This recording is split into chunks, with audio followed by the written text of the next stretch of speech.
আমাদের দেশে কুসংস্কার আছে না নাই? কথা বলেন। আমাদের দেশে অনেক ধরনের কুসংস্কার আছে। আমাদের দেশে বলে যে জট কলা খাওয়া যাবে না, জট কলা খেলে নাকি 2 বাচ্চা হয়। কথা বলেন। ভুয়া কথা। জট কলার কারণে 2 বাচ্চা হয় না, এটা আল্লাহর পক্ষ থেকে নির্ধারিত হয়। এরপরে বলে ডিম খেয়ে পরীক্ষার হলে যাওয়া যাবে না, তাহলে ডিম পায়, এটাও ভুয়া কথা। আমি সব সময় ডিম খেয়ে পরীক্ষা দিতে যাইতাম আর ফার্স্ট হয়ে যেতাম।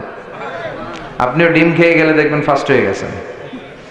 তো এই যে কুসংস্কার আমাদের সমাজে আছে। এরপরে বলে যে ওষুধ খাওয়ার সময় বিসমিল্লাহ পড়া যাবে না। কেন? বিসমিল্লাহ বললে নাকি বরকত হয়, রোগে বরকত হয়ে যায়। কত বড় ডাকাত! আপনি অবশ্যই ওষুধ খাওয়ার আগে বিসমিল্লাহ পড়বেন। পড়া যাবে না?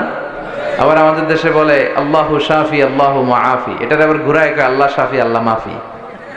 শব্দটা হচ্ছে আল্লাহু শাফি আল্লাহু মুআফি। সবাই পড়েন আল্লাহু শাফি আল্লাহু মুআফি।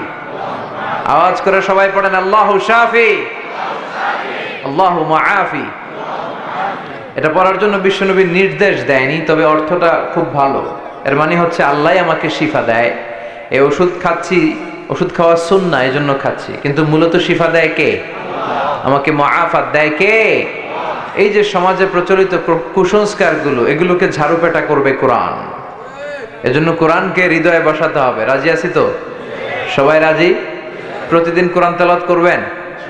কালকে থেকে করবেন না? কে কে দেখি? ঠিক আছে। আল্লাহ তুমি